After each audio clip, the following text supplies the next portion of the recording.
Guys, Martin back again with another video. This one I'm I'm asking questions of the community, whether there's any interest in it. Should I bother doing it, because it's not going to be something that's simple for me to do. There's going to be a lot of time invested and a lot of editing and so on and so forth. Farron Adams, who recently has come back into the community, was asking, is anybody near to him, what's the best way for him to learn to play the game? Is it going down to a GW store, so on and so forth? And it prompted me to think, well, do you know what? Let's give something back. Community's been great for me, and let's see if I can do a favour back. And I was toying with the idea of doing a video series on how to play Warhammer 40k. A multiple set, probably. I would have thought it would probably run into about 8 to 10 parts, 10-15 minutes of video. Try to keep them to that. Therefore, I'll have to follow a script. Otherwise, we'll be at an hour of video. And literally everything from what is Warhammer 40k. So somebody who's just looking at it on the internet and searches for it. What is it? What is it? Just a game? Is it a hobby? Is it more? So that sort of aspect to it. Then what do you need to play 40k? What's the absolute minimum basic requirements to play 40k, plus what do you need if you want to play it at home? Because obviously you don't need a battle board and everything to play the game. You can go elsewhere, you can go to clubs and tournaments and Games Workshop stores or local game stores to play, but setting everything up so that you've got an idea of what you need to play the game, and then going through each section. So going through how to create an army. I won't go into specific armies because I don't know all of them. I probably only know half of the armies, how to build a good list with them. But the different kind of lists you can build: fluffy lists, competitive lists, cheesy lists, all those sort of things. A section on that, then a section on movements. A section on like deploying, like how you start the game, like deployment and missions and what have you. And a section on movements, section on psychic, section on shooting, section on assault. That'll probably break into two sections because I do a whole section on challenges. They seem to get a lot of questions. Challenges. There's all that sort of thing. Is it worth me doing it? I suppose it's the obvious question to ask, because it's not going to be, as I've just said, it's not going to be an easy thing for me to do. I'll film some of it at home.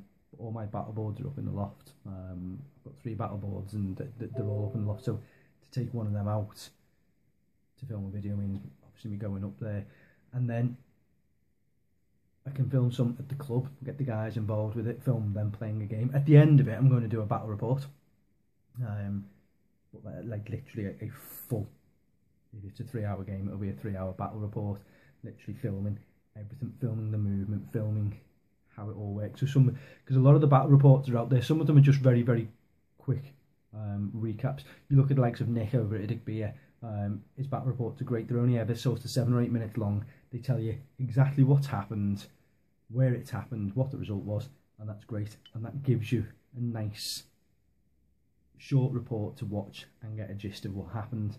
You've then got the opposite to that, where you can watch a 2-hour video, Blue Table Painting, where they don't show you the movement, but they show you all the dice rolls. Now, I like seeing the dice rolls, but I don't have time to watch 2-hour reports. So you get a mix between the two. Striking Scorpion 82, he does some fantastic battle reports, and it's sort of a blend between the two. They're all good. It just depends what you've got the time to watch and what you prefer watching.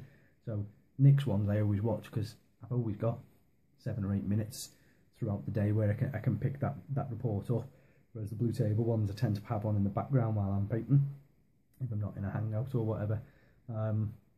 So let me know your thoughts, guys. Let me know, hey, should I bother doing it? Is there a need for it? There are other people who've done them out there. It will clear up some 7th edition rules, from my opinion. There are a lot of US based how to play 40k, and the rules are no different over there, but maybe the meta's a little bit different. Maybe a UK tutorial is not a bad thing. Is the format that I'm looking at doing it the right way of doing it? I don't know. Again, I'm after input and suggestions. And then most importantly, I'm going to use obviously armies to show how movement works. I'm going to use for line of sight and things like that. I'm going to be using pieces of terrain. I'm going to be using physical armies so that you can see what it is that you're meant to be looking at. I've got White Scars, I've got Tyranids, I've got Chaos, I've got Nurgle Demons, Dark Eldar, I've got Eldar but they're not painted, and I've got the Dark Vengeance set as well, plus a few other little bits and bobs. So I can use those models of my own. The guys in the club, we've got pretty much every army covered, painted to some sort of level, and that's all the other ones. The only thing I don't think I've got is Necrons, so but there won't be any Necrons in the how-to video. What do you think is going to be the best armies to show in a tutorial? Because there's no point in me putting Imperial Knights in there as an army, because there's not much can actually do damage against them from a unit for unit point of view. So to keep it balanced and to keep it simple, does it need to be Ultramarines versus Orcs? Because I can do that. My White Scars are all on bikes, so maybe they're not the best thing to show.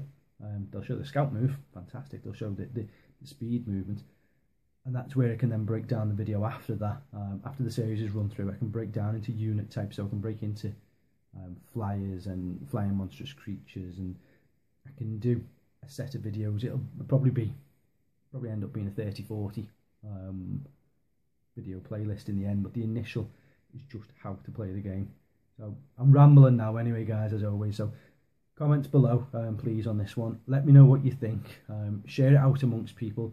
Let me get some feedback. If people are interested in me doing it, I will definitely do it. And I'll probably just rope a couple of the guys into the club to help me out with it, and I'll film on a Thursday night. And then that's the final question, and I know I'm going on now. Shall I release it all as one go, i.e. if it's 10 videos, shall I just upload them all and release them all on the same day so you can pick and choose which bits you want to watch? Or is it better released a day at a time or every other day?